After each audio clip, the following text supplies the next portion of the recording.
posteriormente ella se convirtió en solista, en compositora de varios temas, entre ellos este que ustedes escuchaban. Llegó a ser ministra de Cultura del gobierno de Cristina Fernández de Kirchner en la Argentina. Ese paso por la política no le ayudó mucho en su vida artística posterior, aunque sus composiciones, como la que escuchábamos y otras como Pedro Canoero, hicieron bastante famosa y su experiencia artística quedó impregnada en el gusto de los que la siguen. Venía con frecuencia a nuestro país, tiene una muy buena relación cultural con el Paraguay y eso se transmitía en los encuentros, en los eventos que tenían por sede algunos de los teatros nuestros. Bueno, La Abuela Emilia es una hermosa canción, indudablemente, muy difícil de no sustraerse a la emoción que genera el hecho de recordar a una abuela que vive en Corrientes, ella que refleja lo que pasa en Buenos Aires, especialmente en las temporadas de invierno, que son bastante duras en esa parte de nuestra América. También puse ese tema porque está pasando por una situación bastante difícil Corrientes. Ha llovido mucho en varias zonas fronterizas ahí con el Paraguay y están pasándola muy mal. Varios de los correntinos afectados por la crecida de las aguas de los ríos y canales. Estuve pensando también en nuestros oyentes de Pilar, si estaban viviendo una experiencia similar, porque la televisión argentina daba gran destaque ayer a cómo estaban pasando sus compatriotas de Corrientes con esta crecida de las aguas. Y dije qué raro que no se hable de lo mismo en la zona de Pilar o toda la zona del Ñembucú, que tiene frontera con la provincia de Corrientes, en donde también tendrían que haber ya casos de personas afectadas por la crecida de las aguas del río Paraguay y Paraná. Como todas las mañanas también saludamos a los que nos siguen a través de Facebook Live, a los que lo hacen a través de emisoras del interior, canales de televisión y el diario El Independiente en este clásico comentario de fin de año de martes, aquí en Libre, que denominamos 3 temas en 3 minutos o 3x3. La posibilidad de que el dinero del IPS que se presta a muchos de sus jubilados pase a convertirse en un banco previsional no es muy mala idea, especialmente en este momento en que hay serias dudas en torno a los depósitos extraordinariamente anormales que se dieron en el Banco Bueno, un banco de propiedad de Santiago Peña y que dice que dejó de serlo en marzo de este año. Toda vez que aquello se administre de manera correcta, podría estar siendo la sustitución del malhadado proyecto del Banco Nacional de Trabajadores. Y también el rol que no cumple el Banco de Fomento. No tenemos un banco hipotecario tampoco en el país. Y todo eso nos priva de que hay un sector importante del país no acceda a créditos que le permitan hacerse de una casa o hacer alguna inversión en los niveles en que ellos podrían estar operando. Algunos dirán, bueno, pero para eso están las cooperativas que crecieron notablemente después del crack financiero de 1995.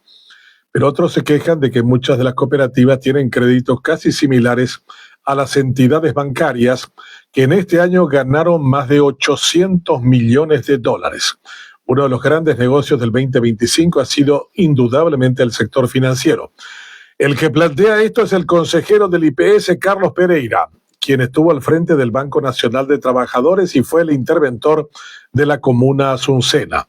Y dice que el Banco Central solo pide 10 millones de dólares para abrir un banco y los fondos que presta el IPS tienen más de 30 millones de dólares, o sea, 3 veces más de lo que se requeriría para ese sentido y para ese fin.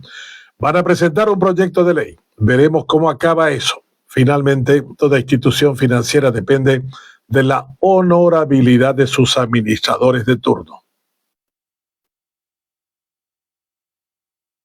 La economía, como en cualquier país del mundo, ha dominado las conversaciones del 2025 y muchos han dicho, bueno, la macroeconomía muestra Signos fortalecidos con un crecimiento superior al 6%, que comparado con otros países de América Latina son notablemente altos. Pero uno se pregunta, ¿y por qué eso no llega al bolsillo de la gente? ¿Por qué el Estado dejó acumular deudas superiores a $1.000 millones? ¿Dónde está el crecimiento del Producto Interno Bruto cuando hay una serie de acreencias que no fueron pagadas? Todas estas cuestiones tienen que verse en el día a día, la cotidianeidad de la gente. Un informe sorprendente de estos días dice que el 91% de la carne faenada en el país sale al exterior y solo queda el 9% para el consumo interno, con precios que casi se han duplicado en los últimos años. Algunos pretenden de que la solución sea reabrir mataderos municipales y saltar por encima de los frigoríficos, que ya están viendo el negocio más hacia afuera que hacia adentro y que privilegian a los de afuera y no a los que nos quedamos en el país. No deja de ser una mala idea, algo que tendría que discutirse y verse en términos de posibilidades, ya que el mercado norteamericano, que ya es el segundo después de Chile, dice que va a incrementar sus compras el próximo año. Eso puede también incrementar el malestar de la gente con la economía en general y con la carne en particular. Varios monumentos históricos del país necesitan siempre mucha atención. Hace unos días apareció la imagen de una casa de indios en Santiago, Misiones, que está apuntalada para que no se caiga por completo.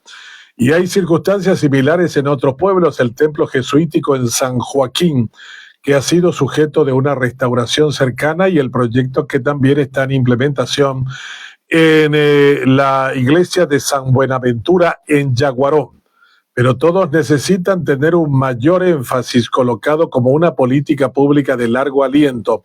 Tiene que haber recursos que sean colocados de forma tal a evitar un deterioro tan grande como muestran algunas de estas referencias de nuestra historia. No puede ser que se llegue solo cuando se está a punto de derrumbar el monumento histórico del Paraguay. Y esto nos pasa prácticamente en todos los campos, no solo en el religioso, también en el militar, en el cívico.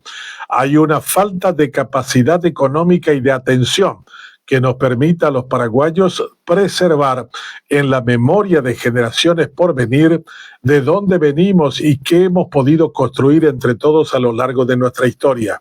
No tenemos que apuntalar para que no se caiga, tenemos que evitar a lo largo del tiempo que no se llegue a caer.